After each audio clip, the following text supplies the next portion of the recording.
రంగారెడ్డి జిల్లా అబ్దుల్లాపూర్ మెట్ మండలం బండరావిరాల గ్రామంలో డంపింగ్ యార్డు ఏర్పాటుపై తీవ్ర వ్యతిరేకత వ్యక్తమవుతోంది.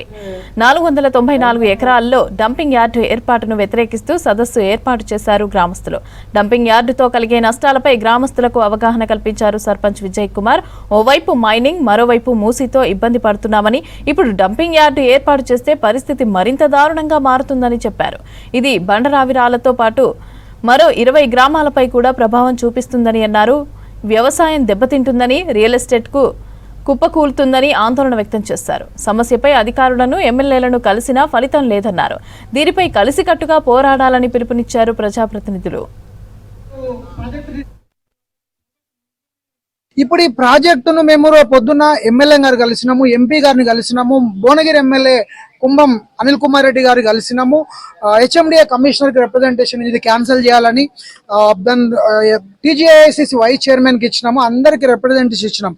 సో ఫస్ట్ మేము తెలిసిన వెంటనే గ్రామ సభ ఏర్పాటు చేస్తే గ్రామ ప్రజలందరూ కూడా ఏకగ్రీవంగా తీర్మానం చేసిరు ఈ ప్రాజెక్టు మాకు వద్దు అని.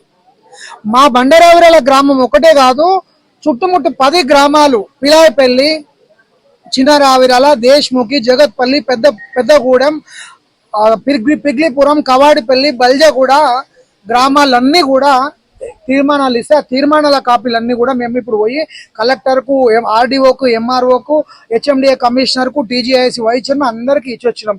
ఎవరి దగ్గర కూడా కొంచెం కూడా చలనం కనబడతలేదు.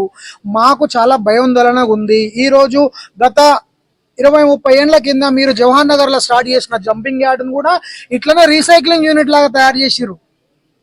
ఇప్పుడు ఇక్కడ కూడా మేము జపాన్ టెక్నాలజీ తోటి చేస్తున్నామంటే మమ్మల్ని మా చుట్టుముట్టు 10 ఊర్లను ఆగం చేయడానికి మీరు ప్రయత్నం చేస్తున్నారు. ఇది ఎమ్మెల్యే గారికి తెలియకుండా జరుగుతుంది అన్నది మాకు చాలా చాలా హాస్యాస్పదంగా ఉంది. అబ్దుల్లాపూర్ మెట్ మండలంలో ఉన్న గ్రామ పరిధిలో గ్రామ పంచాయతీలందరికీ కూడా ఈ ఏకో టౌన్ డంపింగ్ యార్డ్ వల్ల తీవ్రని నష్టం జరుగుతుంది. కాబట్టి మేము బహుజన్ సమాజ్ పార్టీగా గౌరవ సర్పంచ్ కందికంటి విజయ గారి పోరాటం మేరకు, ఎందుకంటే గ్రామాల కోసం ఎప్పుడైతే ఇప్పుడు ప్రవీణ్ కుమార్ ఎట్లయితే ప్రజా సంక్షేమం కోసం ఎట్లయితే పోరాటం చేస్తుండో, మా చుట్టుపక్కల ఉన్న, మా గ్రామమే కాదు మా చుట్టుపక్కల ఉన్న గ్రామాలు కూడా చెడిపోవద్దని చెప్పేసి పర్యావరణానికి లోను కాకుండా వ్యాధులు, ఇప్పుడు ఫర్ ఎగ్జాంపుల్ నల్గొండల ఫ్లోరైడ్ బాధితులు ఉన్నారు. అలాంటి పక్షం ఇక్కడ కాకుండా ఉండాలంటే ఈ డంపింగ్ యార్డ్ ఏకో టౌన్ ఏదైతే ఉందో అది ఇక్కడ నుంచి రద్దు చేసి, ఫర్ ఎగ్జాంపుల్ ఇబ్రాహీంపట్నంలో అక్కడ దిక్కు ఏది రాచకొండ గుట్టలు కావచ్చు, తర్వాత లోయపల్లి గుట్టలు కావచ్చు, అక్కడ గుట్టలలో విశాలమైన 1000 ఎకరాలు గవర్నమెంట్ ప్రభుత్వ స్థలాలు ఉన్నాయి. అక్కడ పెట్టాలని చెప్పేసి మేము కూడా బహుజన్ సమాజ్ పార్టీగా మేము ఏకో టౌన్ కు వ్యతిరేకంగా పోరాటం చేసాం సిద్ధమైనాం. అదేవిధంగా మల్లెడ్డి రంగారెడ్డి గారు, అదేవిధంగా సీఎం రేవంత్ రెడ్డి గారు, నేను మీకు ఒకటే అడుగుతున్నా, నేను క్షేమం ముఖ్యమా మీకు, లేకంటే ఈ లాభసాటి ఈ డంపింగ్ యార్డ్ లాంటి ఈ కంపెనీలు ముఖ్యమా? మీరు ఒక్కసారి ఆలోచన చేసుకోండి. ఏం జరుగుతుంది అసలు? ఈ ప్రాజెక్ట్ నిజంగా నోడల్ ఆఫీసర్ ఎవరు? దీనికి national green tribunal the permission ఉందా? లేకపోతే ఎన్విరాన్మెంటల్ ఇంపాక్ట్ అసెస్మెంట్ ఉందా? ఉంటే దానివల్ల ఇలా నష్టాలేంటి, లాభాలేంటి, ఇలాంటివన్నీ కూడా ప్రజలకు తెలియజేయాల్సిన అవసరం కంపల్సరీగా ఉంది. ఎందుకంటే ఇది ఎన్విరాన్మెంట్ కి రిలేటెడ్.